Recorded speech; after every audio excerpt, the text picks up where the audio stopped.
الرجيم. بسم الله الرحمن الرحيم. السلام عليكم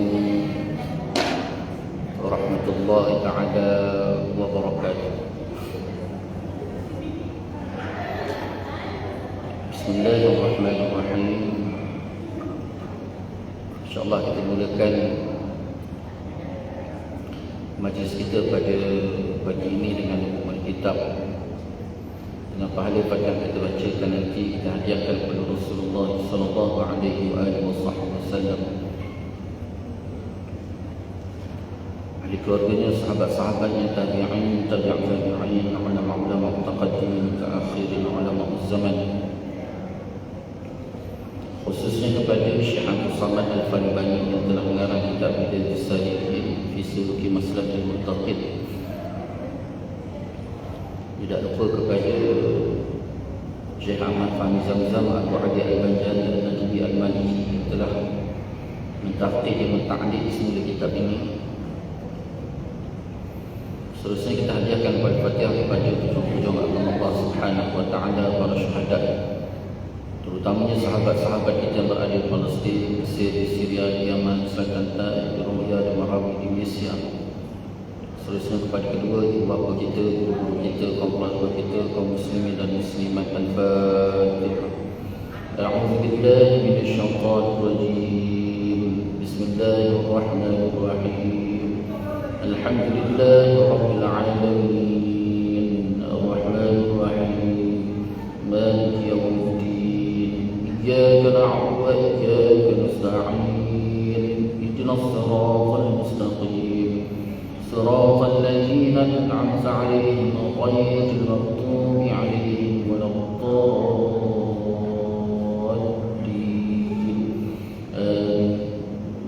InsyaAllah untuk nama baik lagi majlis kita pada pagi ini, mari sama-sama kita berselawat atas Nabi sallallahu alaihi wasallam. Semoga dengan kita berselawat atas Nabi sallallahu alaihi wasallam, Allah Subhanahu wa taala memberi keberkatan, keridaan, rahmat, dan lebih lagi kita mengharapkan Allah Subhanahu wa taala mengampuni segala dosa kita insyaallah. Allahumma salli ala sayyidina Muhammadin nabiyil ummi wa ala alihi wa sahbihi wa barik wa sallim. Allahumma salli ala محمد النبي الأمي وعلى آله وصحبه وبارك وسلم. اللهم صل على سيدنا محمد النبي الأمي وعلى آله وصحبه وبارك وسلم.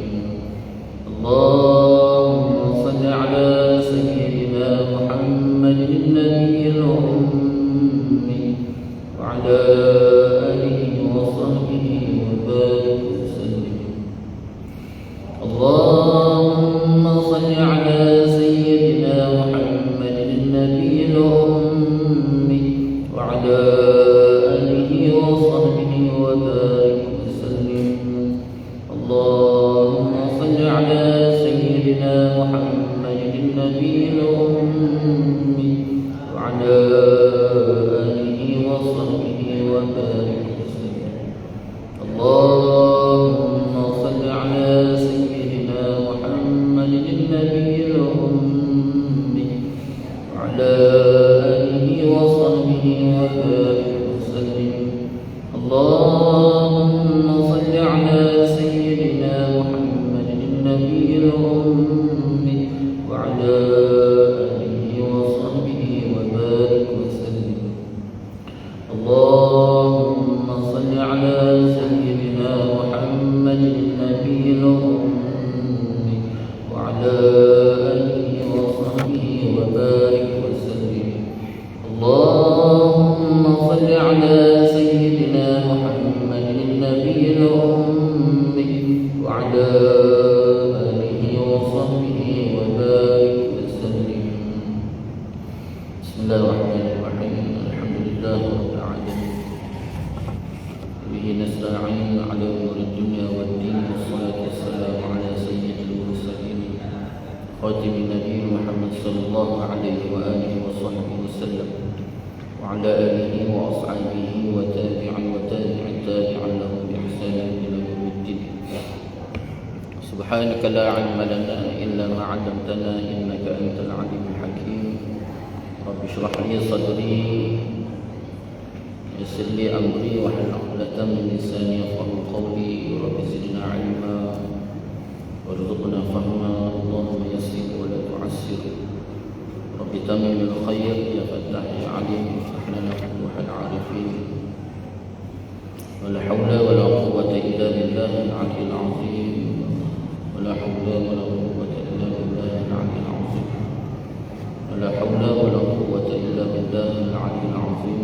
أما بعد، قال الله تعالى في القرآن العظيم: أعوذ بالله من الشيطان الرجيم. بسم الله الرحمن الرحيم. ألم نشرح لك صدرك ووضعنا عنك وزرك الذي أنقض ظهرك ورفعنا لك ذكرك فإن مع العسر يسرا إن مع العسر يسرا فإذا فرغت فانصب إلى ربك فارغب. صدق الله العظيم. Alhamdulillah, pertamanya marilah sama-sama kita merafakkan rasa syukur kita ke hadirat Allah Subhanahu wa taala.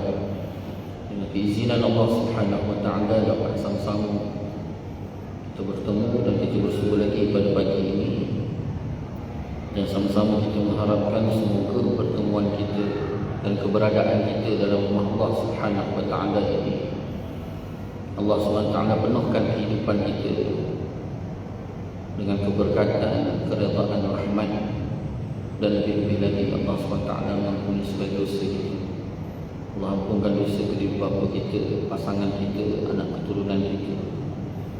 Dan Allah Ta'ala tak putus berikan taufik hidayah, inayah, dan juga pimpinan, bantuan, pemeliharaan untuk senantiasa kita duduk dalam ketaatan dan pengabdian kepada Allah, dan kehidupan yang disertai dengan kebaikan kepada Allah, rahmat Allah, dan kebaikan hidup kita di akhirat Allah Subhanahu wa taala nanti insya-Allah. Insya-Allah yang keduanya, mohon kutipan infak daripada jemaah yang hadir. Dimohon. Jadi boleh sampaikan infak ke dalam tabung. Kan ada tabung tak? Tu nampak tu. Siap-siap.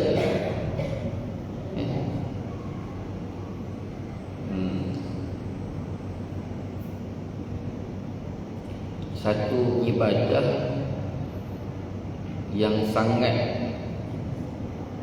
manusia kesali besok di akhirat. Satu ibadah yang sangat-sangat manusia kesali, dan sehinggakan sampai diminta pada Allah supaya kembali ke dunia. Minta pada Allah supaya balik ke dunia, kembalikan semula ke dunia, dan supaya dia dapat melaksanakan ibadah itu, iaitu sedekah. Satu ibadah yang besok manusia akan rasa kesal, dan sampai tahap Allah Ta'ala sebut dalam Quran, dia minta supaya balik ke dunia, supaya dia dapat buat ibadah itu, iaitu satu-satu ibadah yang namanya sedekah. Jadi berhati-hati, jangan sampai kita termasuk golongan yang rasa rugi dan menyesal. Jadi walaupun RM1, RM20, RM10 pun masuk. Dan yang keduanya, jangan lupa satu hadis Nabi SAW yang sangat sahih. Nabi datangkan, Nabi sebut bahawa setiap pagi Allah Ta'ala datangkan 2 malaikat setiap lelaki. Maksud setiap lelaki ini berangkumi perempuan. 2 malaikat yang Allah perintahkan kepada 2 malaikat tadi berdoa pada Allah. Satu malaikat diperintahkan doa, wahai Allah, jika lelaki ini hari ini dia bersedekah, maka kau berkatikanlah kehidupan dia, rezeki dia, dan lapangkan daripada segala kesulitan. Dan satu lagi malaikat diperintahkan supaya berdoa. Isi doa dia, wahai Allah, kalau lelaki ini tidak bersedekah pada hari ini, maka kau sempitkan rezeki dia, hilangkan keberkatan dan gantikan dengan kemurkaan. Jadi berhati-hati. Itu dua peringatan sangat besar. Jadi setiap hari kena sedekah. Tak kira lah duduk kat dalam masjid ni, ada aircon ke, itu semua nak kena bayar. Lagi hari ni pula mahal, kan? Sangat-sangat mahal. Beras dah naik dah. Semalam bawang naik. Lepas ni jangan makan beras, jangan makan bawang. Gua pagi-pagi. Dan seafdal-afdal sedekah ialah sedekah subuh. Sedekah subuh. Mulakan kehidupan dengan sedekah. Sedekah subuh. Banyak sedekah subuh. InsyaAllah kita sambung lagi bacaan kitab Hidayatus Salikin fi Sulhi Maslakil Muttaqin yang telah dikarang oleh Syekh Abdul Samad Al-Falbani dan telah ditahqiq lagi kitab ini oleh Syekh Fahmi Zamzam. Sambungan perbicaraan kita masih lagi pada bab yang ketiga, pada menyatakan menjauhkan segala maksiat zahir. Muka surat 204 bagi tulisan Jawi. Cari siapa dia? Oh, tak ada. Cincin, ada nampak bekas cincin? Bekas cincin ada. Sebab biasa tu cincin hilang. Tak ada. Sama. Saya dah 2 kali, 2-3 kali saya datang satu majlis kat nikah ni, cincin hilang. Tak tahulah, nampak pengantin sarung dekat jari pengantin perempuan. Ini bekas hilang, ini cincin hilang. Allahu a'lam. Muka surat 204. Muka surat 204 tulisan Jawi, tulisan Rumi 150. Dan kata Imam Ghazali rahimahullah ta'ala lagi dalam kitab Ihya. Betul? Okay.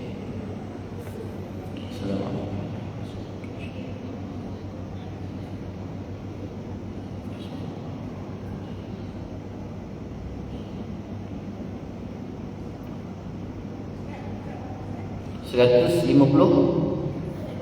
150. Yang tengah-tengah ada nak terbang ni. Dan kata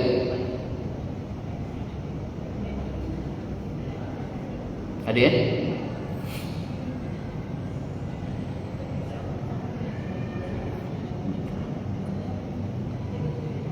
Kitab hijau 150. Kitab kelabu 185. Kat sikit tak tunjuk kat dia. Jangan tunjuk kat saya, tunjuk kat dia orang. Yang tu 185. Yang hijau kitab lama tu 150. Yang hijau tu. Yang pakai kitab Jawi 204. Dan kata bismillah.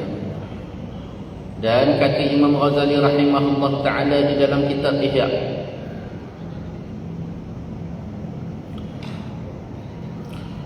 wa kullu maqsudin mahmudin yumkinu tawassulu ilaihi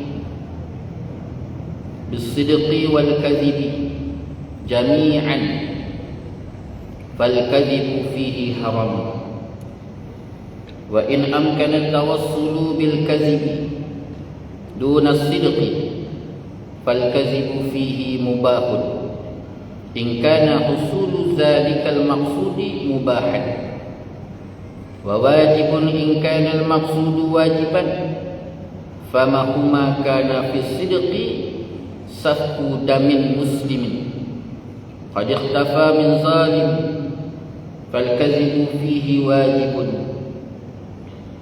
wa mahma kana la yatimu maqsudul harbi aw islahu zatil bayni aw istimalatu qalbil majliyi alayhi illa bil kadhibi fal kadhibu fihi mubahun illa annahu yanbaghi an yahtariza minhu ma amkana. Ini kata-kata Imam Ghazali. Imam Ghazali kata, dan tiap-tiap maksud yang kepujian yang dapat menyampaikan kepadanya dengan benar dan dengan berdusta bersamaan, maka berdusta di dalamnya itu haram. Dan jikalau dapat menyampaikan kepada maksud itu dengan berdusta tiada dapat dengan benar, maka berdusta itu mubah. Jika ada maksud itu mubah, jika adalah maksud itu mubah. Dan wajib berdusta jika ada maksud itu wajib. Maka misal yang demikian itu, manakala ada di dalam benar itu menumpahkan darah orang muslim yang bersembunyi daripada orang zalim, maka berdusta di dalamnya itu wajib. Dan manakala tiada sempurna maksud berperang sabil ataupun berperang dengan orang bughah, iaitu golongan pelampau, ataupun mendamaikan akan orang yang berkelahi, ataupun hendak mencenderungkan akan hati orang yang dilukai akan dia, melainkan dengan berdusta, maka berdusta dalam demikian itu harus. Tetapi bahawasanya sayangnya dipelihara daripada berdusta itu barang yang sedapatnya. Ini kata Imam Ghazali. Ini perbincangan kita masih lagi berkisar dengan lidah, dosa lidah sebagai penutuplah. Imam Ghazali kata apa? Yang pertama, dia kata, dan tiap-tiap maksud yang kepujian yang dapat menyampaikan kepadanya dengan benar dan berdusta bersamaan, maka berdusta dalam itu haram. Jadi dalam dia menyampaikan tu, dia bercerita, dia bercakap, ketika tu ada terkandung sama ada benar ataupun dusta. Dia ada pilihan. Dia nak cakap benar boleh, dia nak berdusta boleh. Jadi kalau katalah dia berdusta ketika itu sedangkan cakap benar boleh, maka ketika itu jika dia berdusta hukumnya haram. Dan kita setiap cakap ni kan ada dusta, ada bohong, ada tipu, ada benar. Boleh cakap benar, boleh cakap bohong. Maka ketika itu jika kita berbohong, haram hukum berbohong. Hukum berbohong itu haram. Contoh apa? Contoh macam dia nak buat kelakar. Jadi sebab nak buat kelakar tu terpaksa berdusta, berbohong. Sedangkan tak perlu berbohong pun, cakap betul pun tak ada masalah. Maka ketika itu kalau dia berbohong dalam keadaan kalau berkata benar pun boleh, berbohong itu haram. Itu dia. Itu pertama. Yang kedua, dan jikalau dapat menyampaikan kepada maksud itu dengan berdusta, jadi dapat dengan berkata benar, maka berdusta itu hukumnya mubah. Jika ada maksud itu mubah. Jadi bila mubah ni apa mak? Mubah ni harus. Mubah ni harus. Tadi haram berdusta. Bila haram berdusta? Haram berdusta ketika ada pilihan boleh berkata benar, tapi dia pilih untuk berkata dusta, maka dusta itu haram. Bila harus berdusta? Harus berdusta ketika apabila kalau dia tak berdusta, maka tidak ada pilihan untuk berkata benar. Tak ada pilihan untuk dia berkata benar kecuali hanya berdusta. Maka berdusta ketika itu hukumnya harus. Yang ketiga pula, dan wajib berdusta jika ada maksud itu wajib. Dan wajib berdusta jika ada maksud itu wajib. Maksudnya pertama sekali dia tak ada pilihan. Dia tak ada pilihan sama ada dia nak berkata benar ataupun berdusta. Yang hanya ada pilihan berdusta. Dan berdusta pula nak tak nak kena berdusta. Wajib berdusta. Kenapa? Nak menyelamatkan nyawa contoh. Maka ketika itu hukum berdusta ketika itu wajib. Jadi dekat sini berdusta ada 3 hukum. Nipu, membohong. Kalau bahasa kita lah, nipu, membohong ni ada 3 hukum. Pertama hukumnya haram, dan yang kedua hukumnya harus, yang ketiga hukumnya wajib. Bila haram? Haram berdusta ketika ada pilihan. Nak cakap benar boleh, nak cakap bohong boleh. Satu-satu isu, lalu dia boleh cakap benar. Dan juga dia boleh bohong, tapi dia pilih bohong.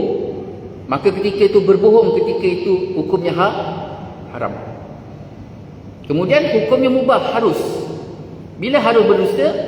Iaitu bila ketika mana seseorang tadi dia tidak ada pilihan. Tidak ada pilihan nak kata benar kecuali hanya berdusta. Pilihannya hanya berdusta saja. Maka ketika itu hukum berdusta tadi harus.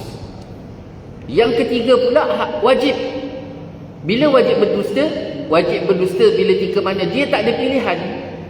Dia nak berkata benar tak boleh, kecuali hanya berdusta. Berdusta saja pilihan dia. Dan dalam keadaan maksudnya untuk memelihara sesuatu yang wajib. Apa maksud memelihara sesuatu yang wajib? Contohnya seperti nyawa. Maka berdusta ketika itu wajib. Contohnya apa? Contohnya Imam Ghazali datangkan kat sini. Maka misal yang demikian itu manakala ada di dalam benar itu menumpahkan darah orang Muslim yang bersembunyi daripada orang zalim, maka berdusta di dalamnya itu wajib. Datang askar nak tangkap orang baik. Dan orang baik itu pula dia nyuruk dekat dalam rumah kita. Jadi ketika tu askar tanya, kau nampak tak sebulan? Sedangkan kalau dia kata ya nampak, maka sudah pasti orang tadi akan ditangkap dan dibunuh. Jadi nak menyelamatkan nyawa dia tadi, hukum menyelamatkan nyawa hukum menyelamatkan nyawa dalam situasi apa sekalipun. Nyawa ni di antara perkara yang wajib dijaga dan dipelihara. Sekalipun orang kafir, sekalipun kucing, dia tak orang jahat tak? Ni orang beriman, orang baik, orang soleh. Orang kafir dia baik. Kafir terbahagi kepada dua. Kafir ni ada dua. Kafir zimmi, kafir harbi. Kafir zimmi ni siapa? Kafir zimmi ni yang duduk dalam tanah kita, dia sama-sama bayar cukai. Dan dia tak memberontak. Dia tak kacau kerajaan mentadbir. Dia tak kacau, dia tak buat kacau dekat dalam negara. Ikut aturan negara ni panggil kafir zimmi. Jadi kafir zimmi ni penjagaan dan pemeliharaan keselamatan dia sama seperti orang beriman. Yang kedua kafir harbi. Kafir yang wajib perang. Siapa kafir harbi ni? Kafir harbi ni orang kafir yang duduk memberontak. Duduk buat kacau. Orang buat ketetapan macam ni, dia kacau. Keselamatan, pemberontakan, jenis yang macam ni wajib diperangi. Jadi orang yang macam ni, kafir harbi ni, nyawa dia tu tidak terjaga dan tidak terpelihara. Jadi kalau katalah datang orang soleh, orang baik, kerajaan pula kerajaan yang zalim, dia nak tangkap orang baik tadi. Jadi penjagaan nyawa dia tu wajib. Lalu ketika tu dia kata apa? Saya tak nampak. Maka dusta ketika itu hukumnya wajib. Kenapa dia dusta? Kerana yang datang tadi. Tapi kalau katalah yang masuk tadi tu yang kita nak selamatkan tu perompak kita nak selamatkan, maka ketika tu tak wajib kita jaga dia, sebab dia jahat. Lepas tu yang kejar dia pula orang baik. Yang kejar dia tu pula orang baik. Itu beza. Dan manakala tiada sempurna maksud berperang sabil ataupun berperang dengan orang buruk, golongan pelampau ataupun mendamaikan orang yang berkelahi ataupun hendak mencenderungkan akan hati orang yang dilukai, akan dia melainkan dengan berdusta, maka berdusta yang demikian itu adalah harus. Bila hukumnya harus? Contohnya nak mendamaikan dua orang yang bergaduh. Nak mendamaikan dua orang yang bergaduh.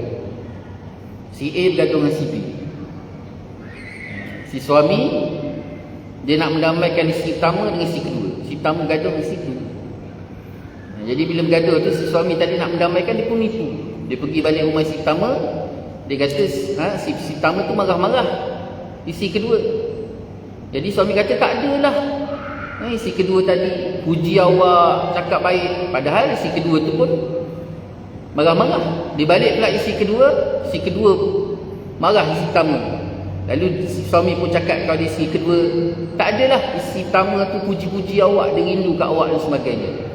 Jadi mendamaikan ke situ, walaupun dusta kat situ, hukumnya harus untuk mendamaikan ukhuwah tadi tu. Mendamaikan ukhuwah itu, hukumnya harus berdusta untuk penjagaan dan pemeliharaan ukhuwah. Ini saja je bawa contoh tu biar senang faham. Sebab hari ni orang lebih faham benda tu je. Abang Tesla senyum je. Begitu. Begitu juga jiran, begitu juga adik-beradik, keluarga atau sesiapa sahaja. Jadi atas dasar nak mendamaikan dua hubungan ataupun dua silaturahmi ni, maka ketika itu berdusta tadi hukumnya harus. Tetapi bahawasanya dia dipelihara daripada berdusta itu barang yang sedapatnya. Jadi kalau katalah ni maksudnya apa? Tapi kalau boleh elak dusta, itu lebih baik. Bagi dusta harus tadi, dusta yang hukumnya mubah, yang hukumnya harus tadi, maka mengelak daripada berdusta itu jauh lebih baik. Tapi kalau sampai meletakkan tu, wajib kita jaga. Kalau kita cerita benda benar, maka dengan cerita benda benar tu sampai meretakkan hubungan, meretakkan ukhuwah, maka lebih baik berdusta. Tapi kalau katalah boleh mengelak dan sehingga tidak meretakkan ukhuwah, tak merenggangkan tadi, maka lebih baik berkata benar. Itu sebabnya nak bercakap ni kena fikir panjang. Bukan fikir pendek, fikir panjang. Jangan fikir bila kata cakap benar tu semua baik. Tak.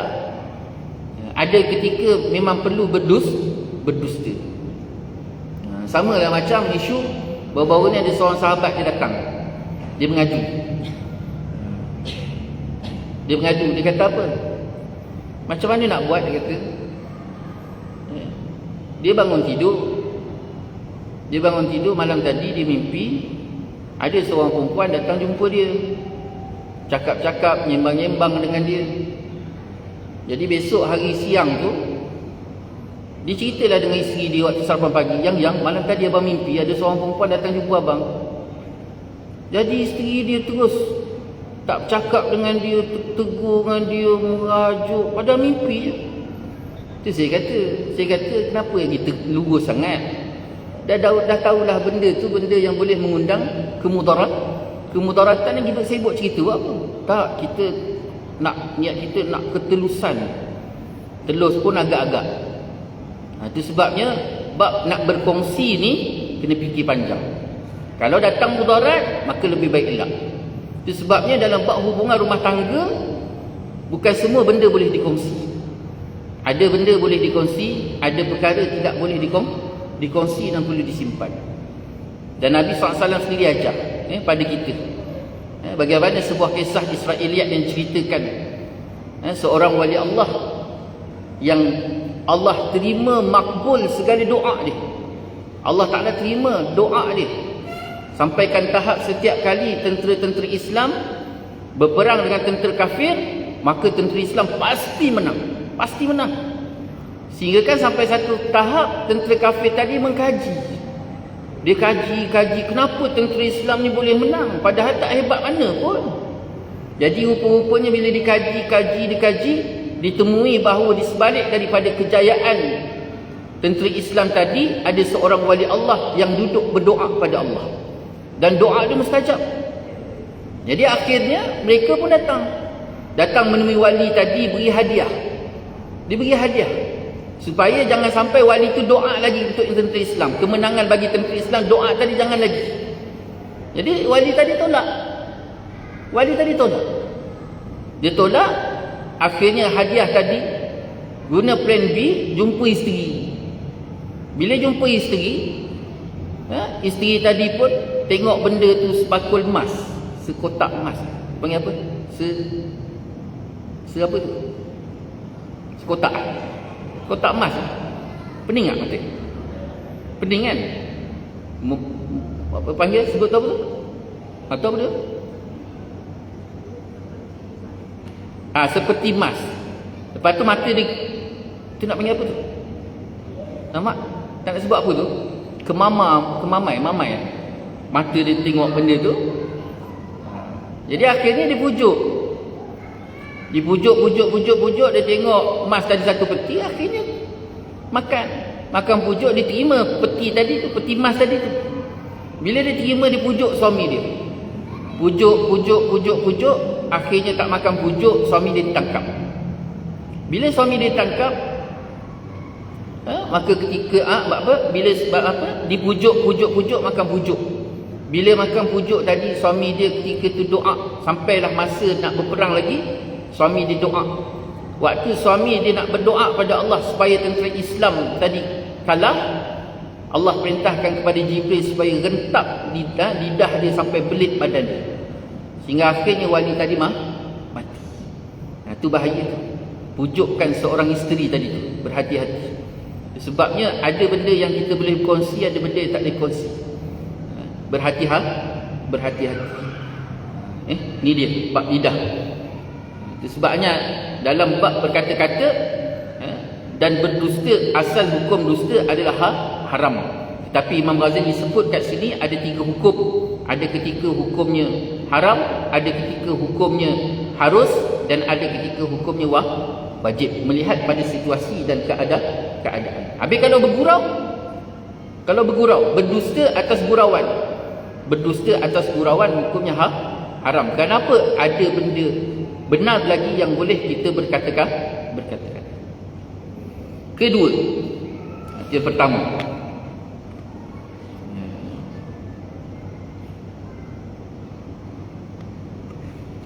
kemudian yang kedua, engkau pelihara lidahmu daripada menyalahi janji. Tadi pelihara daripada berkata dusta. Dan yang kedua, pelihara lidah lagi daripada menyalahi janji. Maka hendaklah engkau sempurnakan tiap-tiap sesuatu yang engkau telah janjikan itu. Dan jangan engkau menyalahi akan janjimu itu melainkan dengan sebab lemah ataupun sebab darurat. Kerana sabda Nabi SAW, Nabi kata, salasun man kunna fihi fahuwa munafiqun wa in sama wa salla man idza haddatsa kadzaba wa idza wa'ada akhlafa wa idza tumina khada.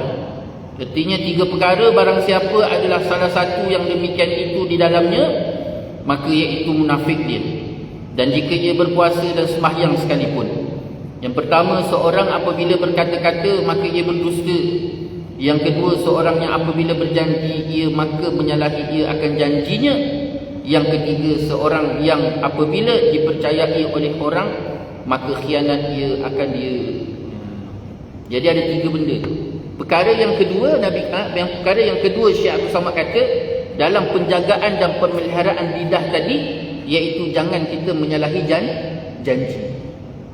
Kalau bahasa kita tu memungkiri janji. Dah berjanji, maka wajib tu tunai.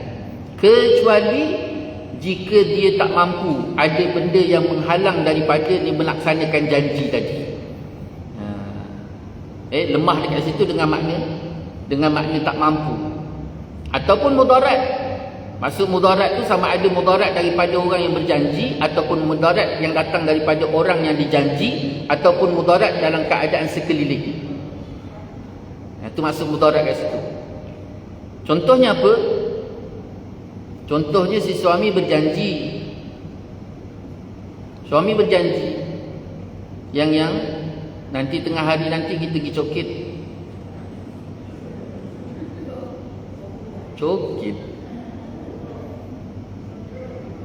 Kita pergi Sogo.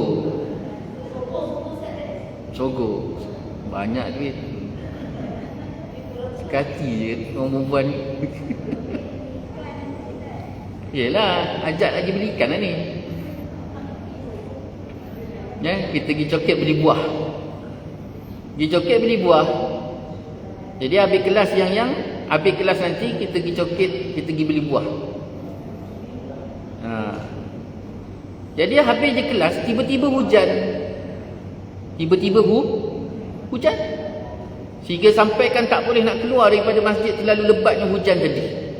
Maka ketika itu janji tadi lemah dalam pelaksanaan. Maka lemah tadi termasuk perkara yang dikecualikan. Ataupun mudarat. Apa maksud mudarat kat situ? Bila dia nak pergi coket, ada roadblock. Ada rimau kat tengah jalan. Kan?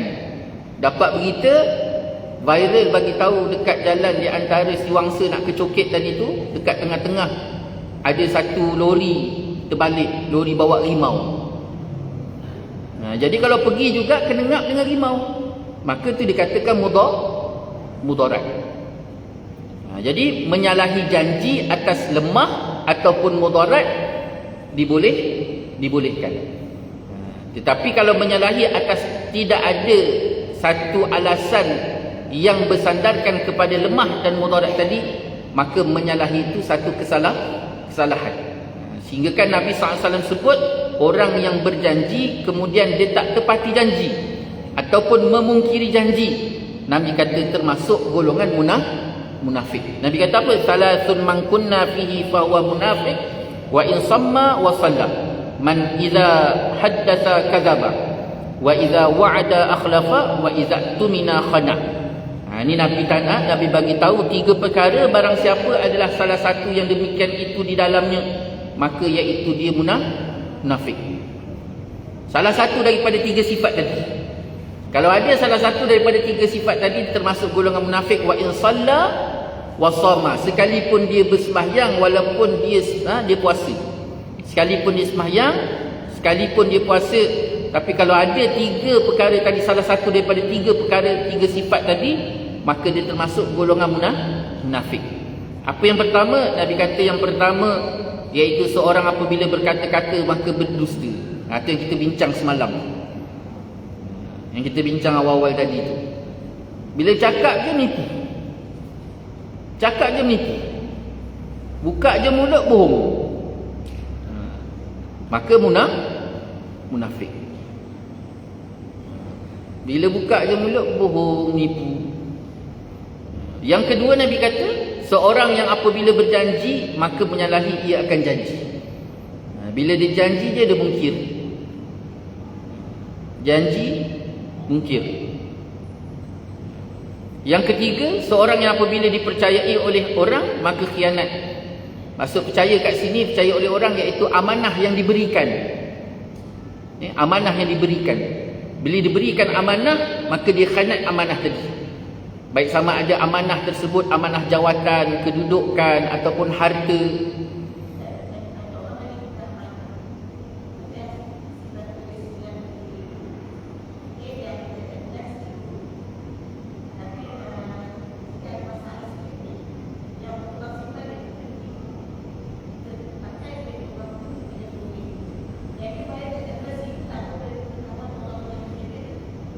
Hutang.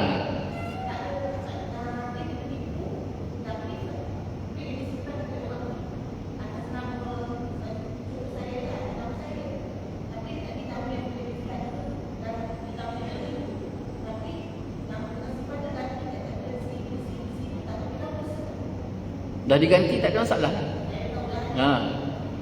Dia hutang ni ada 2 keadaan.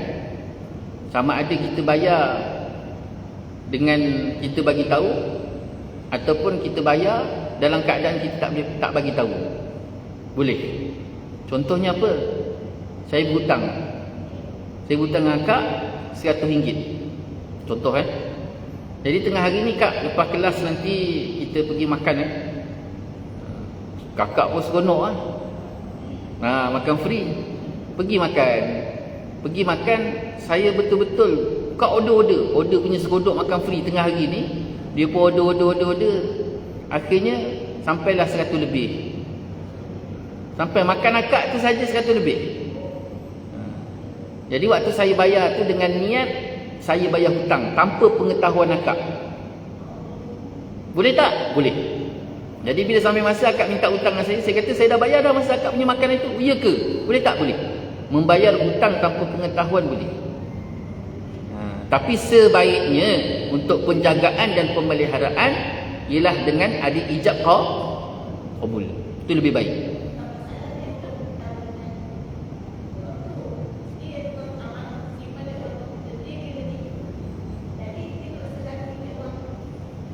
Kenapa dia kena tipu pula? Kenapa dia kena tipu? Maknanya ada 3 orang lah ni. Sekarang ni ada 3 orang lah maknanya. 3 orang dalam cerita tu. Kan? Penyimpan, orang yang menyimpan, si penyimpan, kemudian penipu. 3 orang lah. Jadi kenapa yang sampai dia kena tipu pula? Tapi macam mana pun yang menyimpan tadi kena bayar tu. Nak tak nak dia kena ganti sebab dia pemegang amanah. Jadi apa sekalipun berlaku dia kena ni lah. Masya Allah. Jadi kena bayar, wajib bayar. Sebab dia pemegang amanah. Bila kata pemegang amanah, dia bertanggungjawab atas apa yang dia amanahkan tadi. Tak perlu. Yang penting dia bayar balik. Baik ada sama ada dia bayar tadi, dia termasuk hutang lah tu. Hutang lah, dia kena bayar. Ya.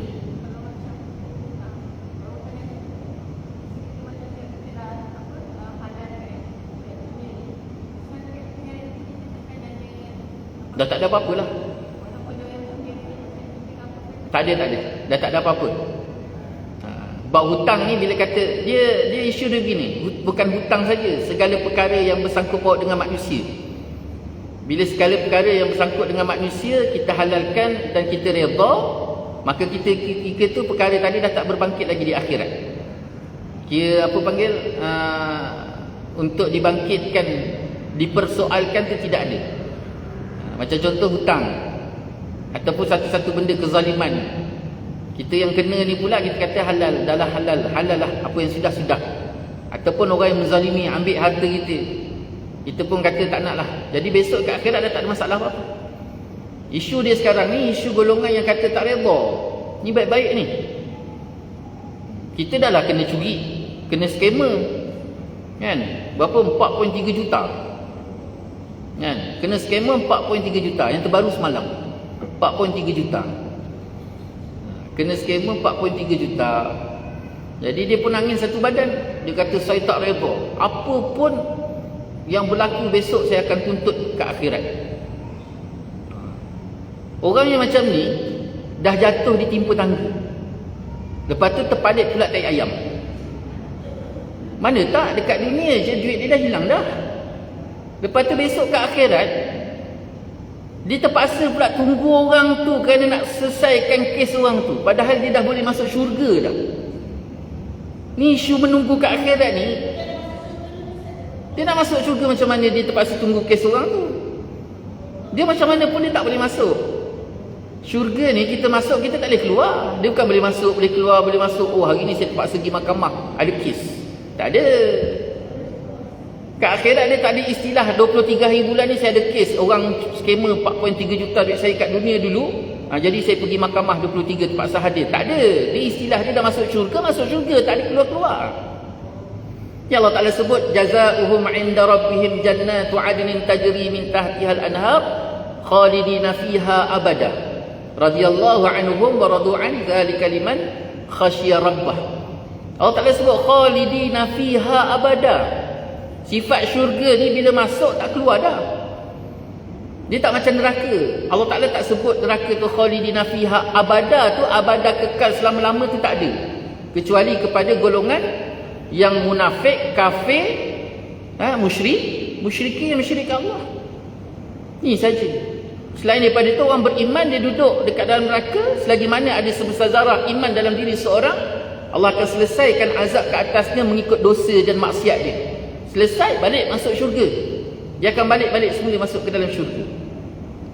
Tapi orang dalam syurga tak. Dia tak ada nak keluar-keluar syurga lagi. Buang masa. Hanya Nabi. Nabi saja.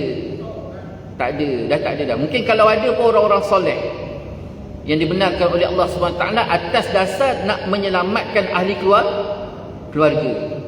Itu pun atas dasar nak memberi syafaat. Kalau dia ingat.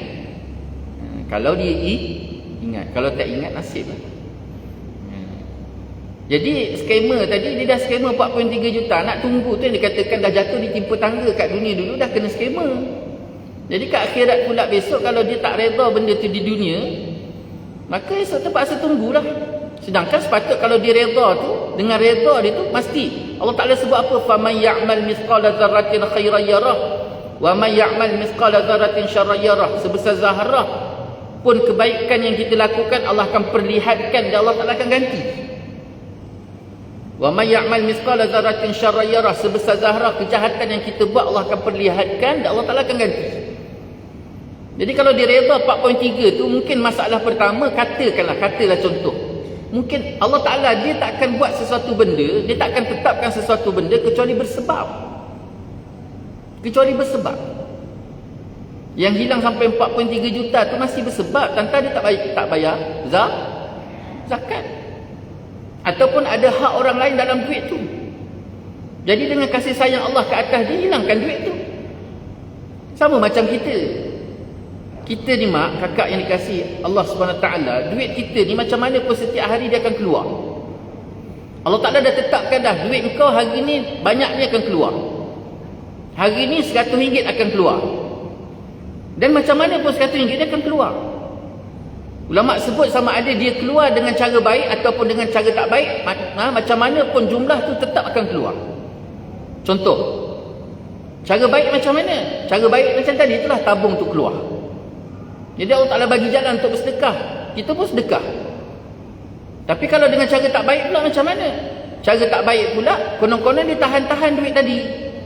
Sekali sampai dekat tengah jalan, cicir tu cantik lagi, tapi kalau kena rompak, ataupun Allah gantikan dia dengan sakit sehingga hari tu terpaksa dia pergi klinik, dia bayar 100. Ataupun kereta dia rosak, yang sehingga akhirnya kereta dia tadi terpaksa dibaiki, 100 juga keluar. Macam mana pun hari tu bila kata Allah kata 100 kena keluar, tetapkan keluar. Jadi pilihlah kita nak keluarkan duit tadi, sama ada dengan cara baik ataupun dengan cara paksa. Cara baik dapat pahala, cara paksa. Jadi dia punya kira-kira macam tu. Jadi isu sekarang ni banyak benda lapisan yang perlu kita lihat. Setiap benda yang berlaku tadi, reda satu, tetapi dalam bab mungkar perlu tangani. Jadi dua-dua kena jalan seiring. Orang yang kena skema tadi perlu pergi buat report polis, perlu tak? Perlu. Untuk menangani perkara mungkar. Tapi dalam hati dia pula, dia reda supaya akhirat dia terlepas, dan harapkan Allah ampunkan dosa dia dan Allah gantikan dengan sesuatu yang lebih baik. Selesai masalah.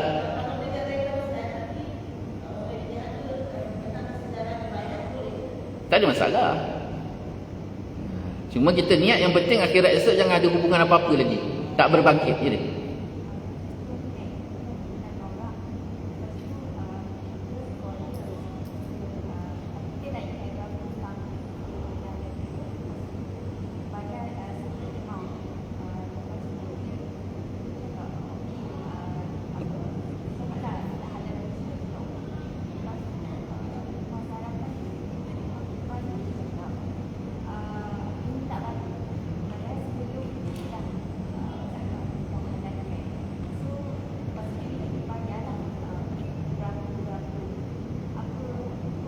Jadi ketika tu nak tak nak kena bayar.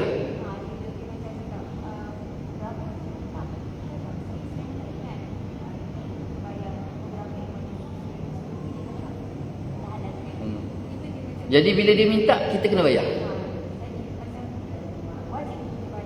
Iyalah. Bila kata dia minta saja, bayar.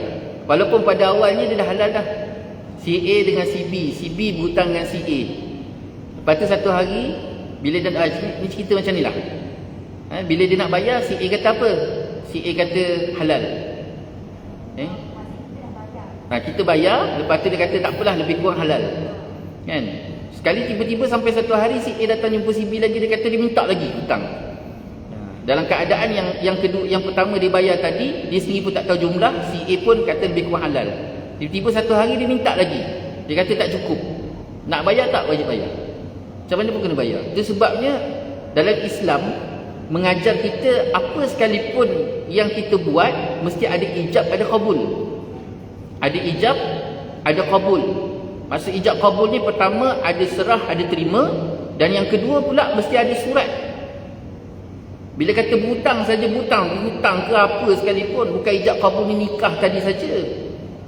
Yang kita rasa bila kata ijab qabul nikah. Tak, jual beli kena ijab qabul. Hutang kena ada ijab qabul. Ijab qabul mesti ada surat perjanjian. Begitu juga waktu bayar. Memang tadi dibolehkan kita bayar tanpa pengetahuan dia. Tapi kita nak berhadapan pula ke dengan masalah bila dia minta balik hutang tadi. Jadi bila dia minta hutang tu tak nak kena bayar.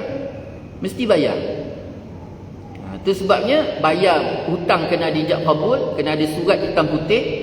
Ketika hutang bayar tu pun kena ada ijab qabul dan setidak-tidaknya ada surat hitam putih. Ataupun kita hari ni mudah receipt transfer tu. Jadi ada tanda, ni saya dah transfer tarikh ni. Ni tanda dia. Jadi dia tak nak buat apa-apa dah. Kalau dia tak puas hati sekalipun, ini tanda dia. Jadi biar ada hitam putih. Itu Islam sangat memberikan penekanan. 1400 tahun dulu lagi Nabi dah ajar kat kita bahawa setiap muamalah kita ni mesti ada ijab, ada qabul, kemudian ada surat hitam putih. Dia tak boleh pakai idea, no. Macam zaman-zaman tok nenek moyang kita.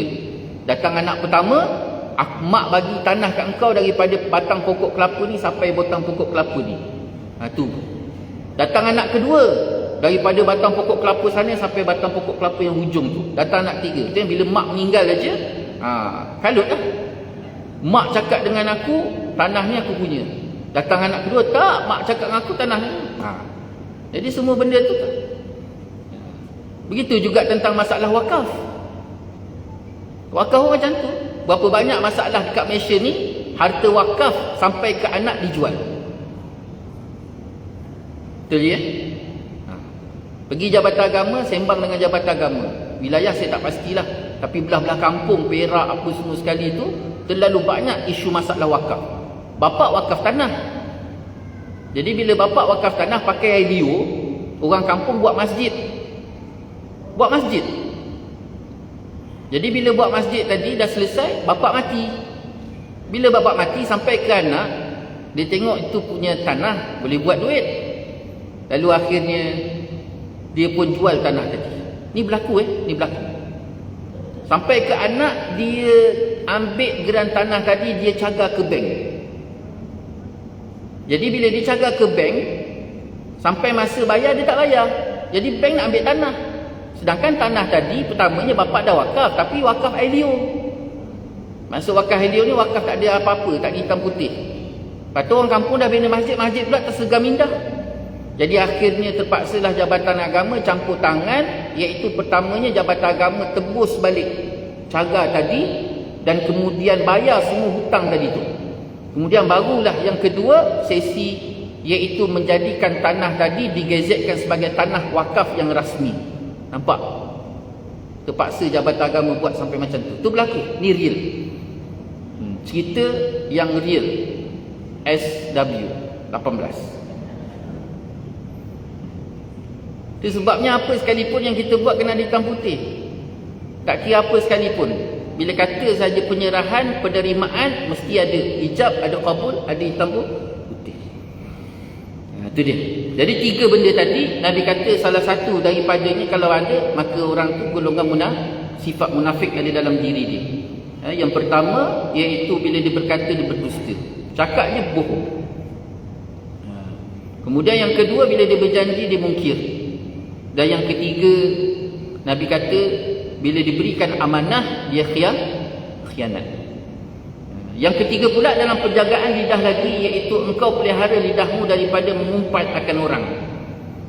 Ini di antara dosa lagi. Pertama sekali berdusta. Yang kedua tadi kita jaga daripada lidah kita daripada berjanji, mungkir janji. Dan yang ketiga, Syekh Abdul Samad kata lagi, pelihara lidah kita daripada mengumpat. Mengumpat ni apa?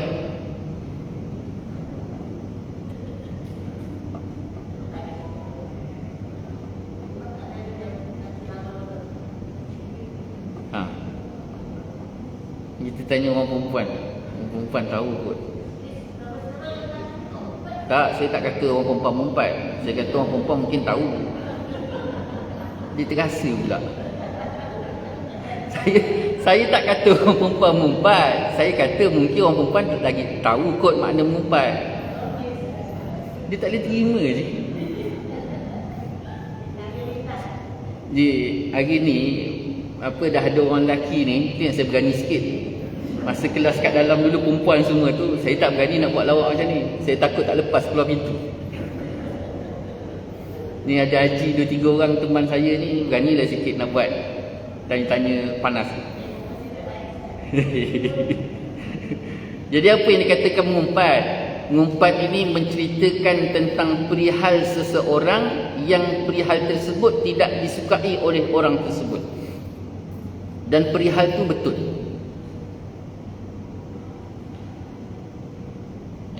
Menceritakan tentang satu perihal seseorang.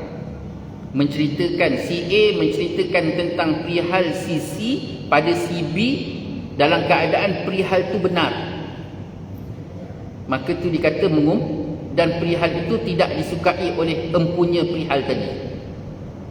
Itu dikatakan mengumpat. Tapi kalau si A dia cerita dekat si B tentang si C dalam keadaan cerita itu tak benar, maka itu dikatakan fitnah. Dia kawan baik lah tu. Fitnah dengan mengumpat tu kawan baik. Kalau cerita tu betul dalam keadaan si C tadi tak suka, maka itu dikata mengumpat. Puji. Puji boleh, semua tak boleh.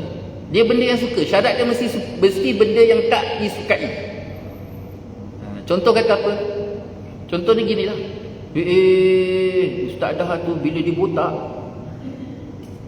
lain macam muka dia, makin tua nampak. Jadi Ustaz dah tu kalau dia dengar tu, dia suka tak orang kata dia tua? Mesti tak suka kan? Jadi ketika tu waktu akak dengan mak cakap tu dikatakan mengumpat. Itu contoh paling mudah lah. Lepas tu kias sendiri lah macam mana. Dia cerita tentang perihal seseorang dalam keadaan orang tu tak suka dan cerita tu benar, maka ketika tu dikatakan mengumpat. Kalau tak benar, itu dikatakan fitnah. Kerana firman Allah Subhanahu Wa Taala dalam surah Al-Hujurat ayat ke-12, a'udzubillahi minasyaitonir rajim. Bismillahirrahmanirrahim. Wala yaghtab ba'dukum ba'dha. Ayuhibbu ahadukum an ya'kula lahma akhihi maitan fakarihtumuh. Sadaqallahul azim. Jangan mengumpat setengah kamu akan setengah kamu. Setengah kamu dengan setengah yang lain. Adakah suka seseorang daripada kamu bahawa memakan daging saudaranya yang mati? Maksud saudara yang mati itu dalam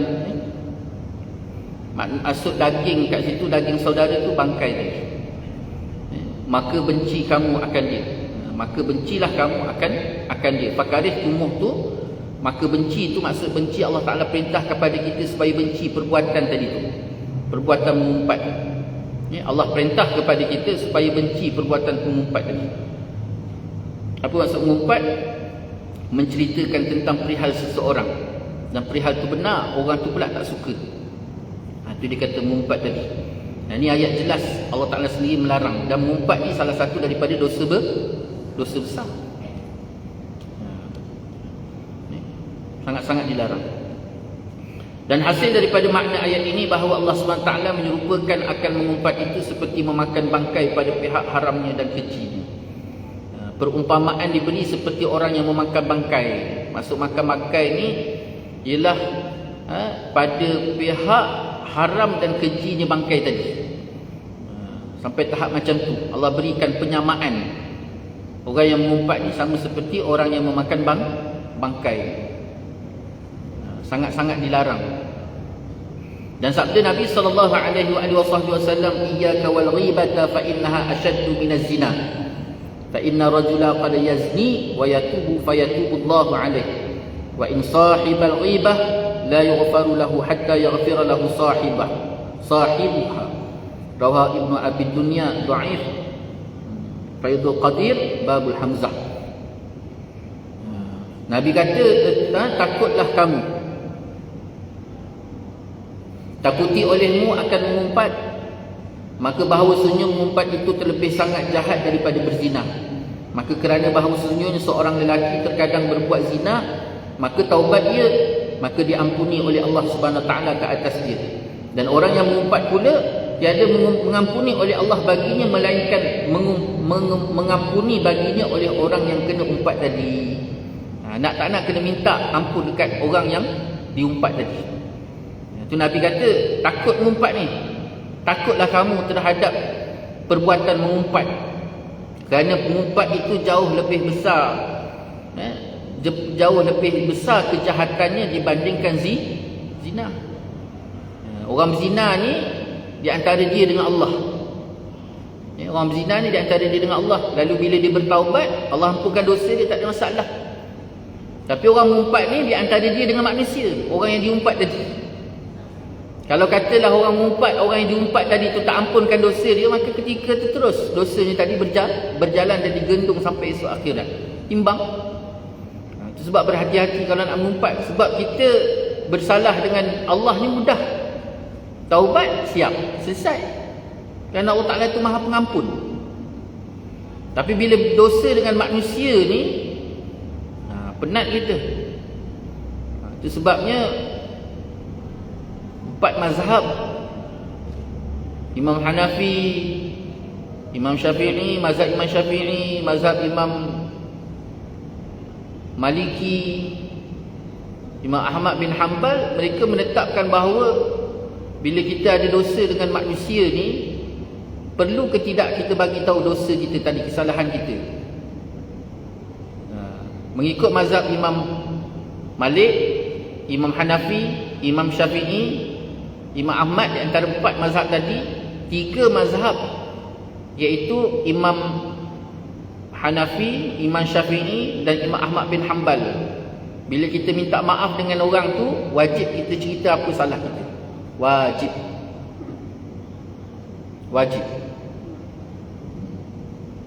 Itu umpat dia jumpa dia kena cakap, Syekh, ana umpat entah ni, minta maaf. Bang, saya umpat abang, minta maaf sangat-sangat. Kena cerita dosa umpat. Kalau dia tanya kau umpat apa, saya kata abang botak. Jadi kena cerita, wajib. Tapi mengikut Imam Malik pula, Imam Malik kata apa? Dosa dengan manusia ni cukup dengan minta ampun. Dan kalau katalah dia bercakap tentang dosanya tadi tu sampai mendatangkan mudarat, maka ketika itu cukup dia minta ampun dan tak perlu dicerita. Dan mudarat kat situ Imam Malik perincikan lagi. Maksud mudarat kat situ, yang pertama mudarat ukhuwah, silaturahmi. Kalau katalah dia minta ampun tadi, bila ditanya apa dosa, lalu kalau diceritakan tadi sampai retak hubungan ukhuwah dia tadi tu, maka ketika tu minta ampun, cukup aja sekadar minta ampun, jangan cerita pasal bab dosa, tak salah tadi. Malik kata. Yang kedua mudarat. Maksud mudarat kat situ, kalau dicerita pula tentang dosa dia tadi, salah dia tadi, sampai kena parang. Sampai kena parang. Macam contoh ni sekarang, kes sekarang ni kan, si A bercinta dengan isteri kawan baik, kan? Ni baik-baik ni. Ni di antara isu dalam masyarakat besar berlaku. Si A bercinta dengan isteri kawan baik. Kahwin apa ni, suami dia ada. Kawan baik tadi, mana boleh kahwin? Sampai tahap berzina. Ni isu ni ada. Sampai tahap berzina. Kawan baik tu, harap pagar makan padi. Jadi dosa, cakap. Jadi kalau dia bercerita, dia dah taubat dah. Lalu dia bercerita dengan kawan tu, aku minta maaf segala salah silap aku. Kawan tu tanya, kau silap apa? Kalau dia bercakap lah, aku cinta dengan isteri kau, maka ketika tu pasti kena parang. Kena parang tak? Kenalah. Jadi waktu tu kalau dia bercerita, Imam Malik, pada pandangan Imam Malik, Imam kata jangan cakap tentang dia, sebab akan mendatangkan mudarat. Ni dia. Apa dia? Dengan Allah bertaubat, dengan manusia minta ampun. Kalau Allah ni mudah, tapi dengan manusia ni kalau tak minta ampun, tak ada. Selagi itulah tak terampun dosa tadi. Penat kita. Itu sebabnya mengumpat ni di antara dosa besar yang sangat-sangat dilarang. Kenapa? Kerana dosa bersangkut paut dengan manusia. Dan sabda Nabi sallallahu alaihi wasallam, dan lagi sabda Nabi sallallahu alaihi wasallam, Nabi kata maratu lailata usriya bi ala qaumin yakhmishuna wujuhahum bi azafirihim faqultu ya Jibril man haula'i faqala haula'i alladhina yaghtabuna an-nas wa yaqa'una fi a'radihim, rawahu Abu Daud al-Inqiraqi. Nabi bersabda, lalu aku pada malam Isra' atas beberapa kaum yang menggaru-garu akan segala muka mereka dengan kuku mereka. Maka aku kata, hai Jibril, siapa mereka tu? Maka katanya Jibril, mereka itulah yang mengumpat akan manusia dan menjatuhkan, menyebut-nyebut mereka itu. Maksud menjatuhkan, menyebut ni mengaibkan. Dia bercerita-cerita tentang keburukan orang lain. Dan menjatuhkan, menyebut-nyebut mereka itu akan kemaluan, keaiban orang. Dia cerita buat orang lain. Ni Nabi cerita sendiri waktu terjadi peristiwa Isra'. Isra' ni perjalanan Nabi diperjalankan daripada Mekah ke Yathrib. Maka ketika dalam perjalanan tu Nabi bertemu dengan satu kaum dalam keadaan digaru-garu muka dengan kuku. Sampai habis muka dia tadi tu. Dengan kuku tu digaru-garu, bukan garu biasa ni, garu sampai hancur muka tu. Hancur muka tu digaru-garu. Sampai kan Nabi SAW bertanya kepada Jibril, wahai Jibril, kenapa dengan mereka tu? Lalu Jibril AS kata, wahai Muhammad, mereka tu adalah kalangan golongan yang mengumpat dan suka mengaibkan orang lain. Jadi berhati-hati. Maksud aib ni cerita buruk orang. Baik sama ada dia burukkan dengan cara fizikal ataupun dia menjatuhkan maruah seseorang tersebut. Kita sekarang ni kan kadang-kadang kebiasaan kalau bergurau tu suka aib ke orang. Nak bergurau tu ataupun nak buat lawak tu mesti guna aib orang. Tengok dalam TV tu, viral TikTok ke apa ke, kena letak orang yang serba kekurangan tu jadi bahan lawak dia dengan menggunakan aib-aib orang tersebut. Jadi hukumnya haram. Jadi bahan ketawa. Yang si kekurangan tadi tu pula, kalau orang Terengganu kata, bodoh. Jadi sebab kepada orang lain mengaibkan dia pun tak boleh juga, hukumnya haram. Dia pun haram. Jadi berhati-hati. Jadi dua golongan. Yang pertama Nabi kata, Jibril jawab, iaitu orang yang suka mengumpat dan yang juga mengaibkan orang, menjatuhkan maruah, maruah orang lain. Jadi orang Islam ni dua benda terjaga dan pelihara. Yang pertama nyawa, dan yang kedua maruah. Dua ni dua perkara yang dijaga dalam Islam. Bila kata dia syahadah saja, maka ketika itu dua perkara terpelihara. Yang pertamanya maruah dia, yang pertama maruah, dan yang kedua nyawa. Wajib kita jaga, sama-sama kita. Saya jaga nyawa akak, maksudnya tak mudah-mudah saya bunuh akak, tak mudah-mudah saya nak ambil tindakan potong kepala, potong telinga, potong tangan, tak.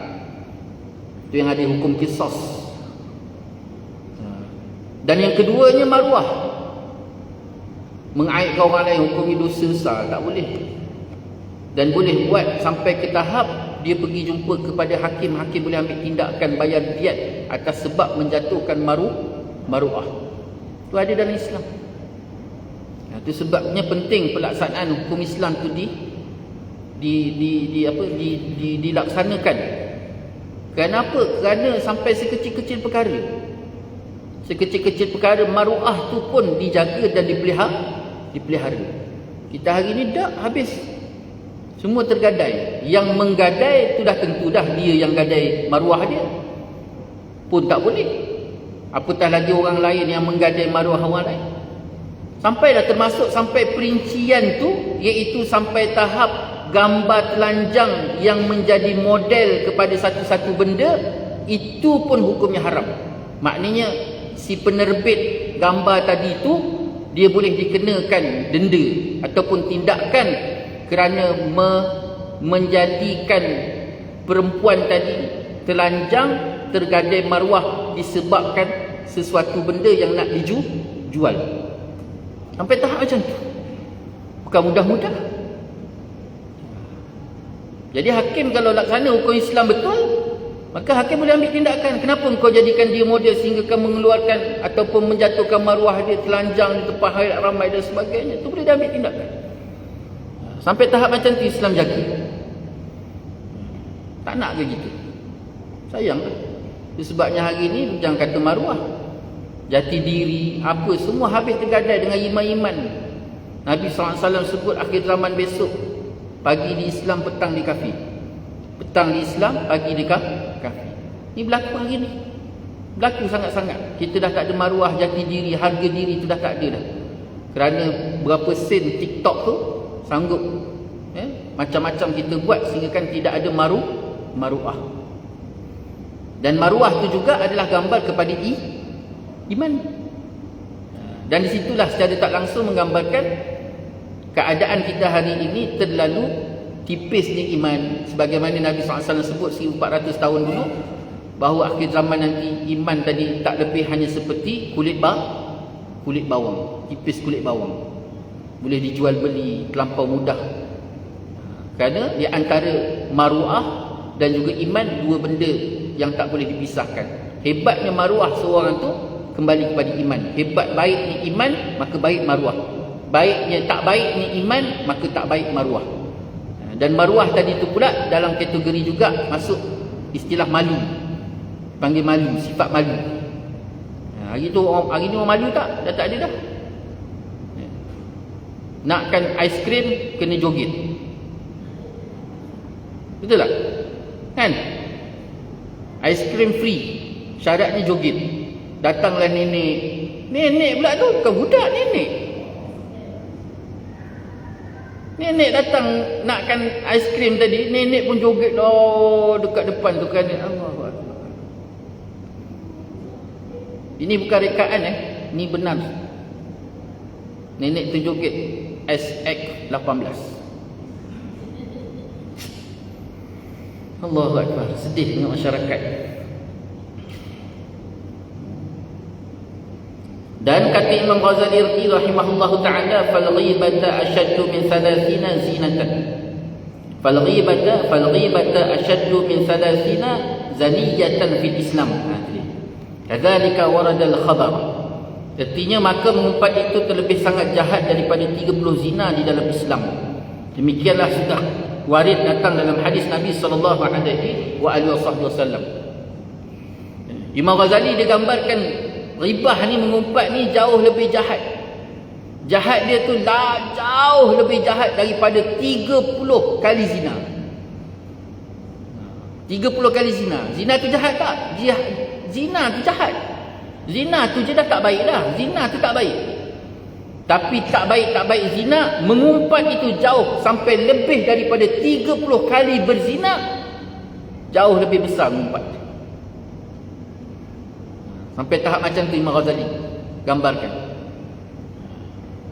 Kita kemain dengar orang berzina. Orang berzina dia tak tahu yang dia jadi jauh lebih dosa dan jahatnya daripada 30 kali zina. Itu sebab berhati-hati. Sangat-sangat berhati-hati. Zina tu jahat tak? Jahat. Tapi Nabi ajar kita aib ni wajib tutup. Aib ni wajib tutup. Akak depan sikit boleh tak kalau akak kat tangan? Saya takut tak dengar. Oh, dengar. Ha?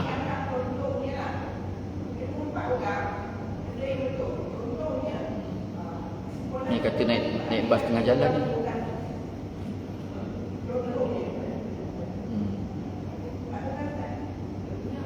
Sebab dia betul itulah dia katakan mengumpat. Kak? Ha.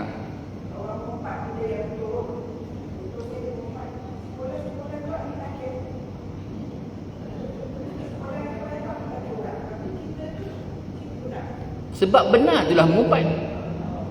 Kalau tak benar fitnah. Okey? Selesai. Jadi berzina tu jahat tak? Jahat. Zina tu dah jahat dah. Nabi SAW suruh jaga aib. Sebabnya pernah berlaku di zaman Nabi SAW seorang perempuan datang jumpa Nabi SAW. Dia datang jumpa Nabi. Dia kata, ya Rasulullah, aku dah berzina.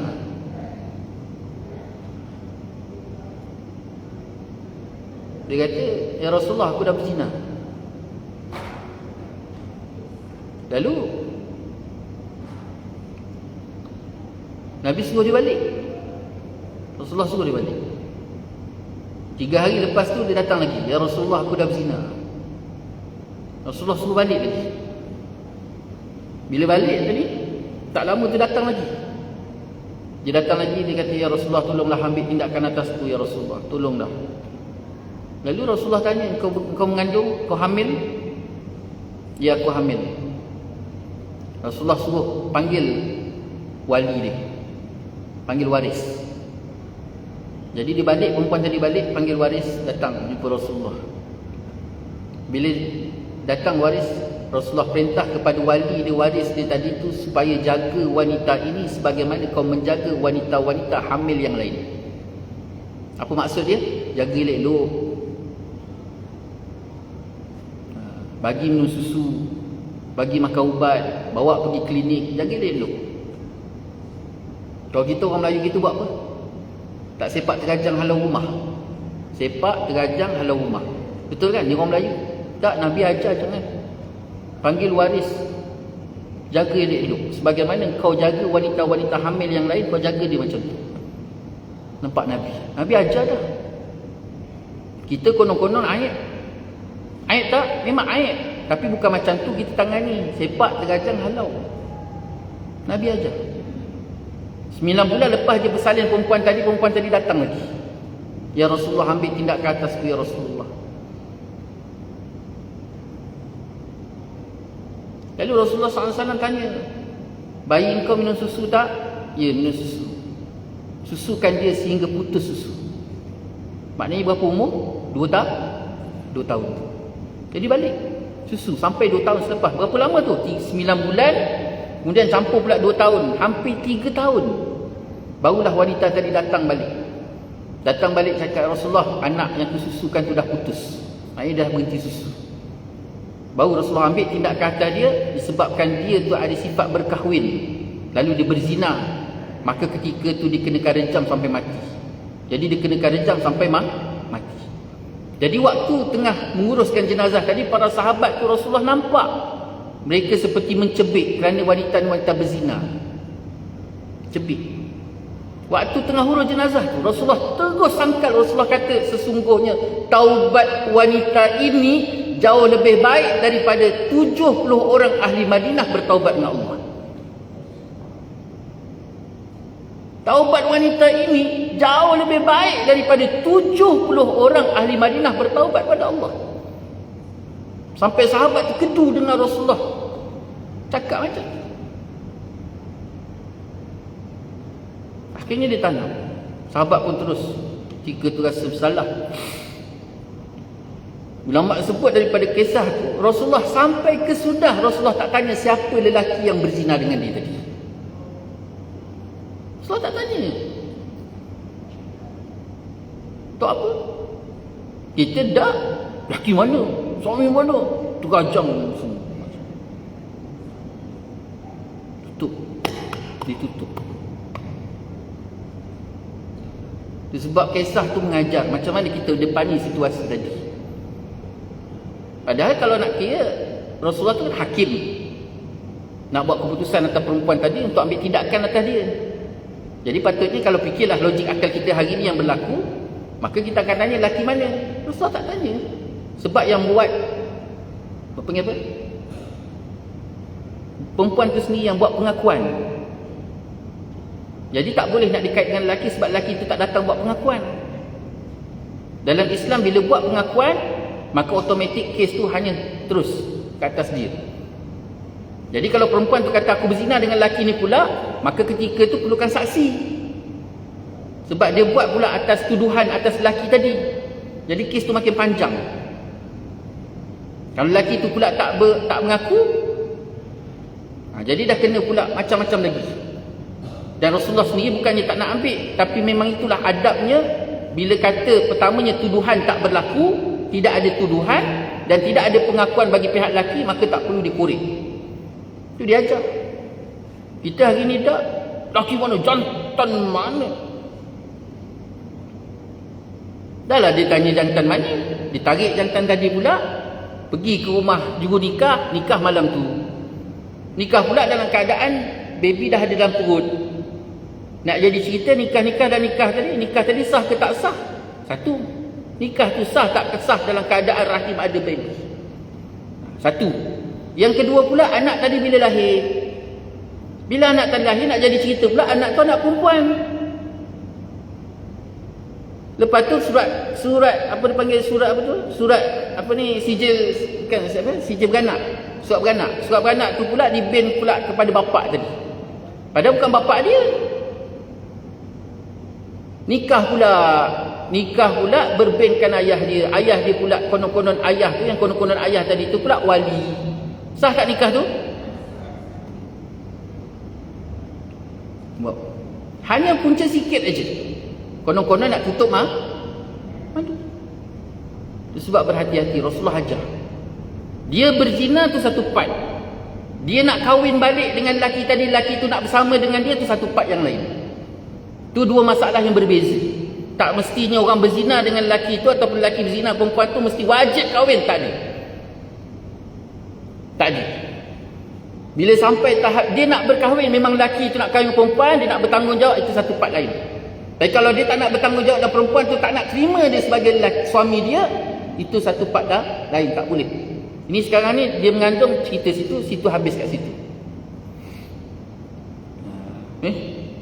Itu sebabnya bukannya ikut kepala otak kita, tak boleh suka-suka.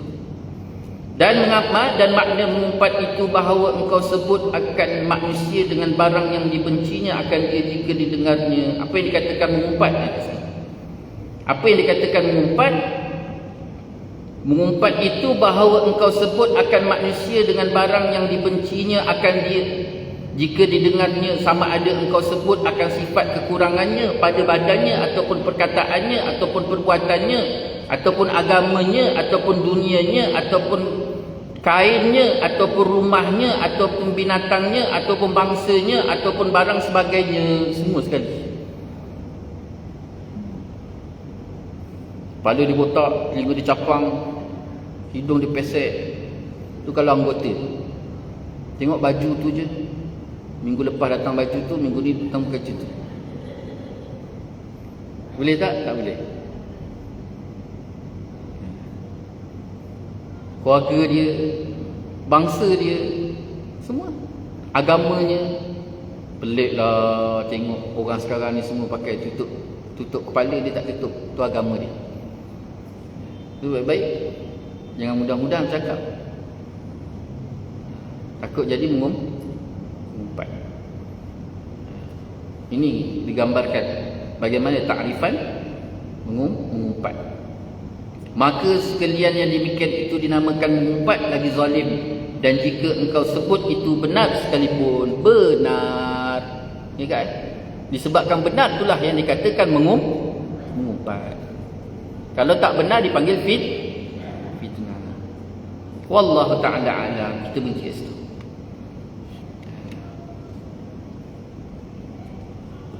Saya buka seminit 2 untuk sebarang persoalan dan perkongsian.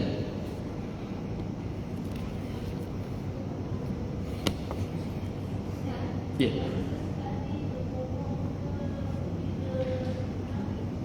Apa kak? Mengongkong, berbohong. Tak, itulah tadi atas dasar apa? Dia balik-balik kepada bukan sesekali ke banyak kali. Isunya bukan sekali, bukan banyak kali. Isu dia apa yang dia bohong tadi. Kan 3 tadi kan. Kesimpulan dalam masalah bohong tadi ada 3. Ada ketika kita bohong hukumnya haram, ada ketika kita bohong tu hukum bohong tu harus, ada ketika hukum bohong tu wajib. Tengok kat situlah. Itu 3 tu. Bukan kira sekali ke banyak kali ke, kan? Abang ni memang bohong dia kata. Pagi bohong, tengah hari bohong, petang bohong dia kata. Buka je mulut bohong. Ya je. Macam mana? Tak boleh. Dosa mengumpat dengan manusia. Dosa mengumpat dengan manusia. Mesti minta ampun dengan manusia. Sebab kita cerita aib manusia. Kita cerita buruk manusia tadi.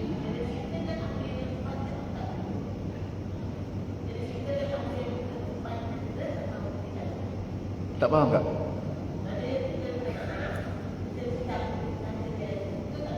Tu tadi tu yang 4 mazhab tadi tu. Kan? Kena cerita kalau ikut mazhab Hanafi, Syafi'i dengan Hambali, mesti cerita balik apa salah kita kat dia. Tapi kalau Imam Malik kata tengok pada suasana. Kalau katalah kita cerita tu didatangkan mudarat dan meletakkan hubungan ukhuwah, maka cukup dengan minta ampun. Tapi kalau katalah tak mendatangkan, kita ceritakan dia pun sangat, alah tak apalah, benda biasa, hidup manusia berdosa, dia kata kan, aku pun banyak mengumpat kau juga, kira kosong-kosong lah. Okey lah, ni masalahnya dia mengumpat orang boleh. Bila orang mengumpat dia koyak kan, istilah koyak hari ni kan, bila kau goreng orang kemain, sekali bila sampai kau kena goreng, koyak pula. Aku tunggu kau kat akhirat. Tengoklah, tak aku masuk neraka, kau masuk neraka. Tak aku masuk syurga, kau masuk neraka. Bila sampai kat dia koyak. Jadi bab mengumpat ni je, tak nak kita minta ampun dengan manusia, tak boleh dengan Allah. Itu sebabnya Allah Ta'ala sebut hablum minallah wa hablum minan nas. Hubungan dengan Allah kena jaga, hubungan manusia kena jaga. Jaga kat situ iaitu dengan makna ada hak Allah yang kita kena tunaikan, ada hak manusia yang kita kena tunaikan. Wallahu a'lam. Jadi itulah sikit sebanyak dapat kita kongsi bersama pada pagi ni. Banyak-banyak. Ya kak.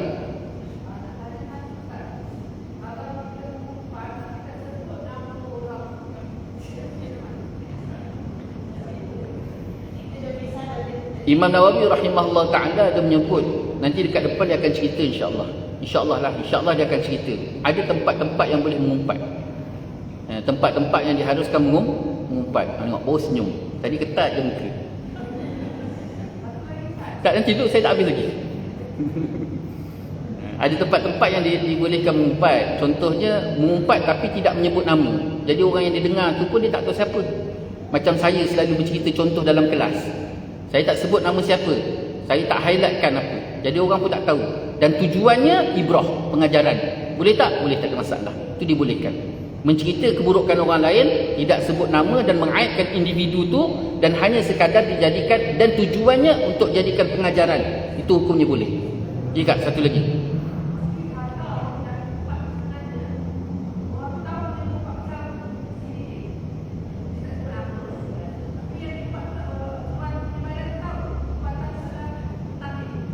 Itu di antara dia dengan Allah.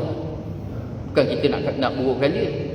Macam contoh saya mengatakan contoh saya cakap kelas, tapi dalam kelasnya dia pula terasa, ustaz kata aku gitu. Itu masalah dia lah, siapa suruh makan cili? Itu masalah awak. Saya tak kata awak kan. Saya tak kata awak. Dan tujuannya mesti pengajaran untuk pengajaran. Supaya dia pun jangan buat. Jadi berkongsi atas pengajaran boleh. Jadi orang lain pula, tadi awak mengumpat saya jadi jangan pula kita kata, memang kita ambil kisah dia tu kita kongsi, tapi bila orang tu datang pula, awak mengumpat saya. Saya mengumpat awak. Janganlah ngaku pula, saya pasal. Ya tak? Okey? InsyaAllah itulah sikit semuanya dapat kita kongsi bersama pada pagi ini. Banyak-banyak kita berdoa kepada Allah SWT supaya Allah berikan kita kefahaman yang baik, mempermudahkan segala urusan, lapangkan rezeki. Kita minta kepada Allah supaya Allah sentiasa pimpin kita, berikan taufik hidayah, dan apa yang Allah berikan pada dua tangan kita semuanya menjadi sebab kepada datangnya rahmat Allah dan redha Allah. Kita, pasangan kita, anak keturunan, masyarakat, jiran, kerabat, semua sekali. Dan kita juga minta pada Allah SWT supaya apa yang Allah berikan pada tangan kita, dua tangan kita ni tidak menjadi sebab kepada datangnya kemurkaan Allah Subhanahu wa taala. Na'udzubillah min zalik. Semoga kita baik di dunia, baik di akhirat. Rabbana atina fid dunya hasanah wa fil akhirati hasanah wa qina adzabannar. Yang baik itu daripada Allah, yang tidak baik itu kelemahan saya sendiri. Saya mohon maaf di atas segala salah kata, salah bicara. Mohon maaf di atas segala-galanya. Insya-Allah kita tangguh majlis dengan tasbih kafaratus subhanakallah bihamdika. Asyhadu an la ilaha illa anta astaghfiruka wa atubu ilaik. Bismillahirrahmanirrahim. Wal 'asri innal insana lafi khusr illa alladhina amanu wa 'amilus solihati wa tawassaw bil haqq wa tawassaw bis sabr. A'udzu billahi minasyaitonir rajim. Bismillahirrahmanirrahim. Alhamdulillahi rabbil alamin wa sallallahu ala sayyidina Muhammad wa ala alihi wa sahbihi wa baraka wa sallam. Allahumma rabbana zalamna anfusana wa illam taghfir lana wa tarhamna lanakunanna minal khasirin. اللهم ربنا هب لنا من ازواجنا وذرياتنا قرة اعين واجعلنا للمتقين اماما. اللهم اجعلنا مقيم الصلاة جماعة ومن ذرياتنا ربنا وتقبل دعاء. ربنا لا تزغ قلوبنا بعد إذ هديتنا وهب لنا من لدنك رحمة إنك أنت الوهاب. ربنا آتنا في الدنيا حسنة وفي الآخرة حسنة وقنا عذاب النار. صلى الله على سيدنا محمد وعلى آله وصحبه وبارك وسلم. والحمد لله رب العالمين. تقبل الله منكم وبالله التوفيق. والسلام عليكم ورحمة الله تعالى وبركاته.